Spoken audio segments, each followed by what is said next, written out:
What's going on, everybody? This is SnowDrift here, and I have it back. This is the day after I got it back. I got it back yesterday. I drove it home. It was almost in the exact same conditions of which I rode it to the shop to get it worked on. And just wet. Not really. It wasn't cold. I mean, it just, up here in Tennessee, we've just had a spike in like weather changes, so it's been down to like 17 degrees. Yesterday it was like 68. It's been really weird this year for us, but it was really warm. But I did not film my trip back because I'm gonna tell you guys, I was just in utter, I was overjoyed. Like, I mean, I haven't been this happy about the bike since I got it. Like, the day I got the bike, I was just completely stoked. And when I upload this video, I'm gonna show you guys some other things, but when I dropped the bike off, I was super nervous about it. I was thinking, oh man, I gave it to a guy that I trusted to work on it, and he said that he was super comfortable working on these kind of bikes, and he does it all the time. Hondas are not really his thing, but it kind of is at the same time. Like, he's a big Goldwing guy, and he converts them into trikes and stuff like that, so he's pretty cool. He knows a lot, but he said that this was a learning experience for him too, because he's never done the timing stuff on this kind of bike. So let me walk you through what he did. It actually ended up having to drop the engine, like to hinge the engine down.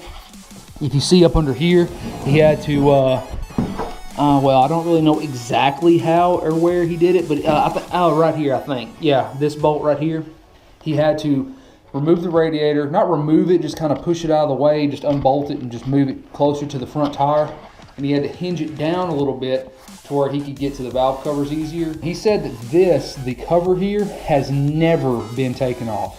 Like, he said that he had a time getting this thing off. So, that's good that this engine's never been, the seal has never been broken on this thing. And I was kind of the first person to actually, get it and do a lot of major work to it. And here's the manual cam chain tensioner, and this thing is adjusted out really far. So I'm really pleased with that. I'll show you guys the guides. The guides, I showed you guys the guides in one video. I will show you guys the guides in this video, the ones that he replaced, the ones that he pulled out, the original ones. They are gnarly. In the house now, we got, I'm gonna show you guys the guides that I was talking about. You guys remember when I showed you the video with the new guides, and this is the one that I was like, I probably don't need this one. I needed it. Yeah, there's that, and here is this one. This is just the plastic. Check that out. That's gnarly, and that's what it was like inside the bike. And I think my theory of the oil turning black so quickly was true, because that's what happened with that. Here's the actual metal piece. Not really that great looking, but at the same time, it's not damaged. I mean, you can't really expect this piece to be damaged, but you can tell where it got really hot. And so it's got a little bit different, heat marks. Here's the chain, the original chain that was put in by Honda. It's got some grit in it, but honestly, this chain is probably fine. It would need to be really, really cleaned out.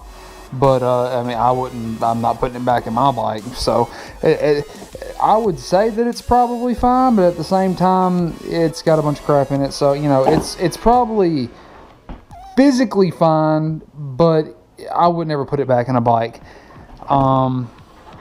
Here is the original sprockets, and they look okay, I think. I mean, like I said, a little bit of cleaning up, but I got new ones. So yeah, there's all that goodness. So yeah, back to the other part. So they were just gnarly, like they were bad. Okay, so he cracked all this open. He said the clutches look good, which it's kind of hard to tell because of the stacked clutch thing. But he changed the oil, put a new K&N on there, which is, just what I do.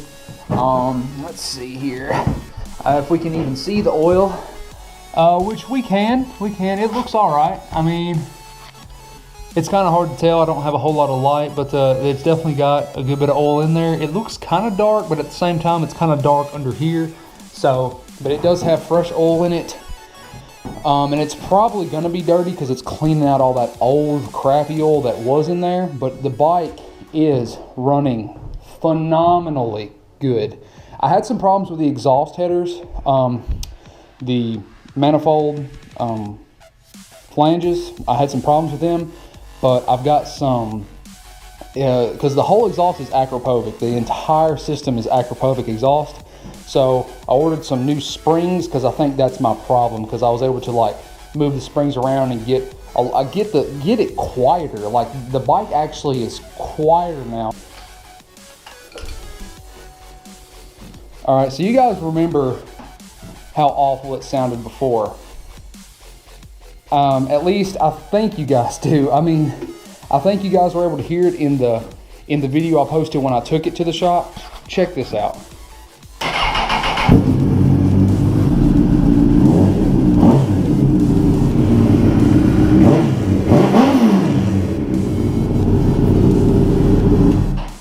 And I started the bike previously just to kind of get the oil flowing in there, because I didn't want to just rev it up right then. But I started it and left it on for about 30 seconds. So it got up to about, 90 something degrees, but I didn't previously start the bike. Really, I previously started it, but I didn't like let it run and heat up and get real warm, so that way you guys could tell.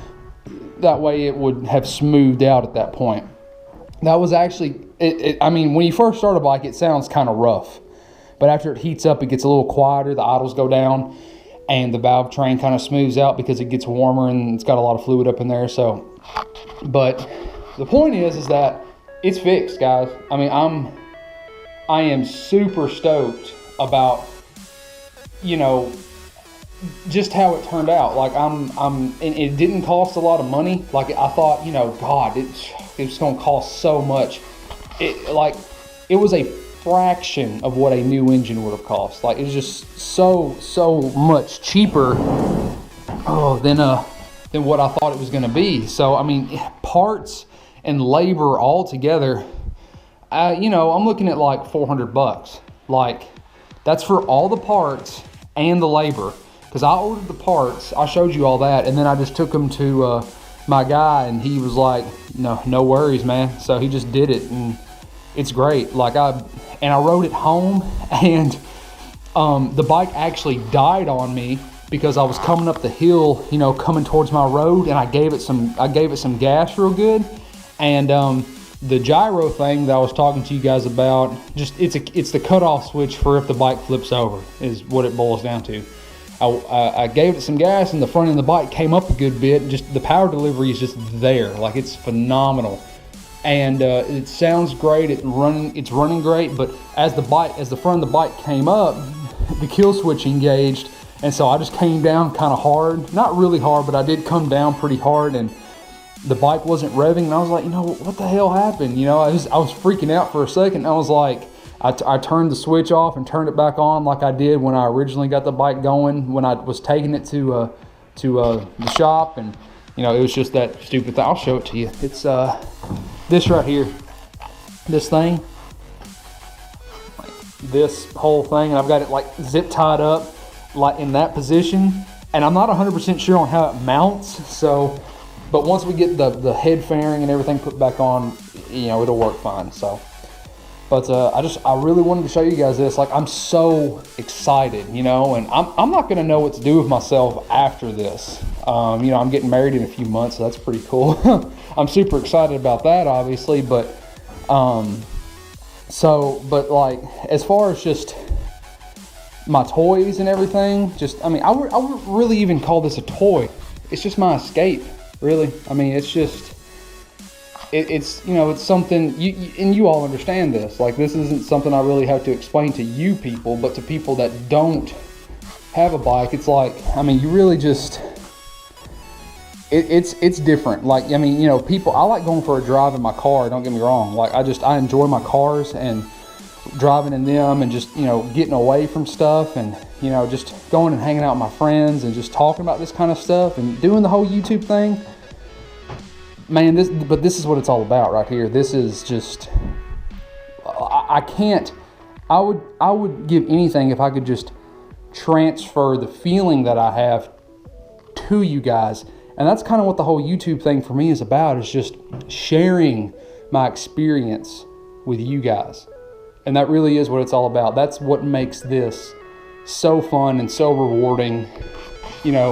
Forget the whole subscriber thing. It's like, I'm sitting at like 75 right now, which I'm super stoked about that. But just having a connection with other human beings that share the same passion and the same love for our little two-wheeled machines that we have, it's an awesome experience, guys. I'm telling you. And I'm just super stoked.